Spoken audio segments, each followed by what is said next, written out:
नगर अपनी सुंदरता और खुशहाली के लिए दूर दूर तक मशहूर था। खेतों में हरियाली, तालाबों में कमल और लोगों के चेहरों पर मुस्कान, सब कुछ किसी स्वर्ग से कम नहीं था। लेकिन इस गांव में एक ऐसा इंसान भी था जिसकी आंखों में केवल लालच बसता था। नाम था हरीराम। हरीराम अपनी पत्नी गीता और 10 साल के बेटे मोहन के साथ गांव के किनारे एक छोटे से घर में रहता था। पेशे से वो किसान था, लेकिन मेहनत से ज्यादा उसे चालाकी में विश्वास था।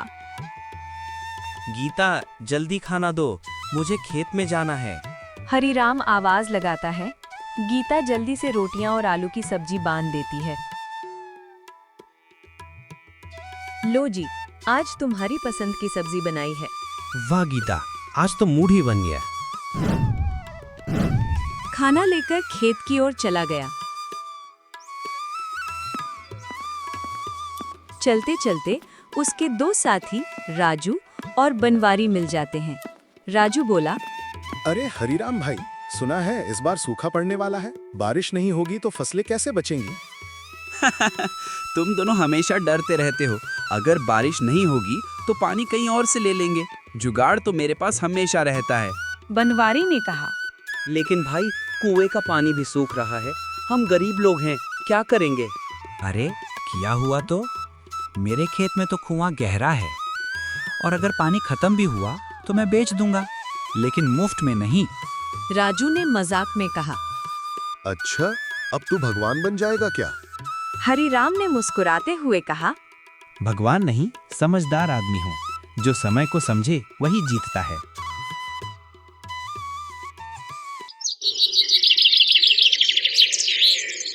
कुछ ही हफ्तों में गांव में सूखा पड़ गया। आसमान में एक बादल भी नहीं दिखता था। खेत फटने लगे, तालाब सूख गए और लोगों के चेहरे मुरझा गए। लेकिन हरीराम का कुआं भरा हुआ था, क्योंकि उसने कुछ महीने पहले उसे और गहरा खुदवाया था। अब पूरे गांव में पानी की कीमत बढ़ने लगी। लोग दूर दूर से पानी भरने हरीराम के पास आने लगे। एक दिन गांव के मुखिया ने कहा, हरीराम बेटा, तू गांव का ही हिस्सा है, बाकी लोगों को भी थोड़ा पानी दे दे, भगवान तुझे खुश रखेगा। मुखिया जी, मैं पानी दूंगा, लेकिन मुफ्त में नहीं। जो पैसा देगा वही पानी लेगा। मुखिया हैरान रह गया। तू गांव के भाइयों से पैसा लेगा? भाई भाई की बात तब होती है जब सबके पास कुछ हो।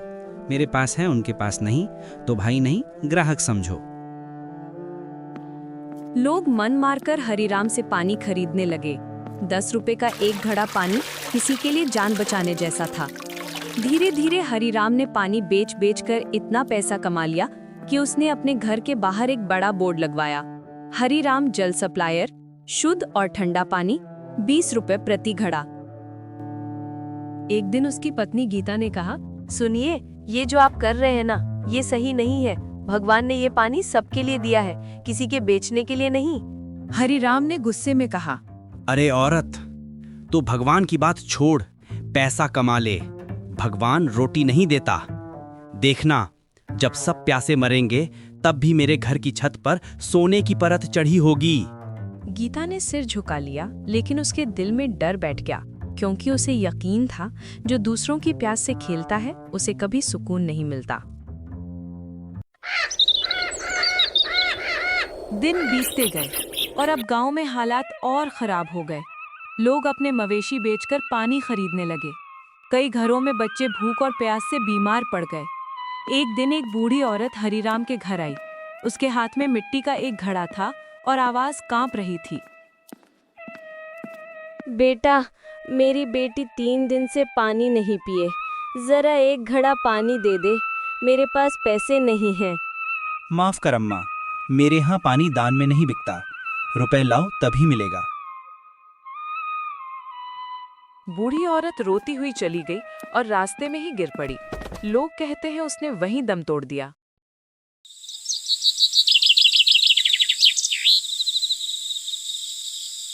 उस रात हरीराम के सपने में वही बूढ़ी औरत आई। उसकी आंखें लाल थीं और आवाज गूंज रही थी, हरीराम, तूने एक बूढ़ी माँ की जान ली है। अब देख, तेरी हर बूंद का हिसाब लिया जाएगा। हरीराम चीख कर उठा। गीता, अरे गीता, मैंने अजीब सपना देखा।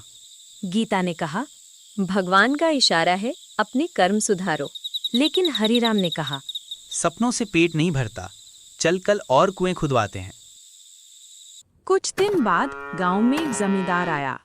जमींदार रघुनाथ सिंह।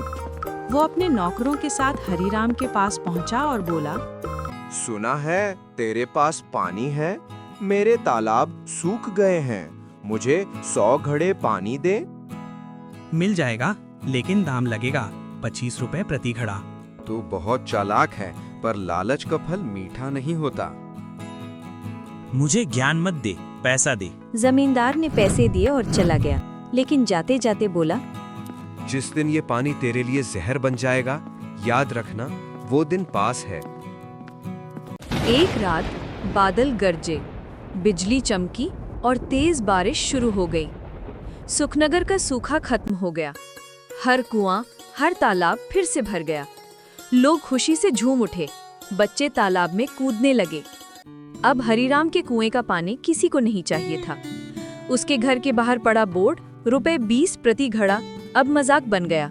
गीता बोली, देखा, भगवान ने सबका हक लौटा दिया।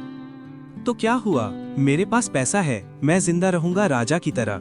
लेकिन उसे ये नहीं पता था कि असली सजा अभी बाकी थी।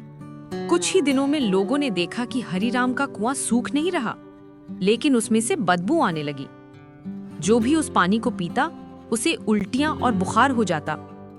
एक दिन मोहन, उसका अपना बेटा, खेलते खेलते प्यासा हो गया और कुएं से पानी पी लिया। कुछ ही देर में उसका चेहरा नीला पड़ गया और वो बेहोश हो गया। हरीलाल ने घबराकर डॉक्टर बुला लिया। डॉक्टर ने कहा, पानी में जहर जैसा कुछ है, बचाना मुश्किल है। गीता चिल्लाई, हे भगवान, मेरा बच्चा। हरीराम पागलों की तरह कुएं की तरफ भागा और देखा, कुएं के पानी में एक मरी हुई गाय तैर रही थी। वो वही गाय थी जो उस बूढ़ी औरत की थी जिसने मरने से पहले कहा था, ऊपर वाला तुझे सबक जरूर देगा। हरीराम घुटनों के बल गिर पड़ा। हे भगवान, मुझसे गलती हो गई, सबक मिल गया। लेकिन अब बहुत देर हो चुकी थी।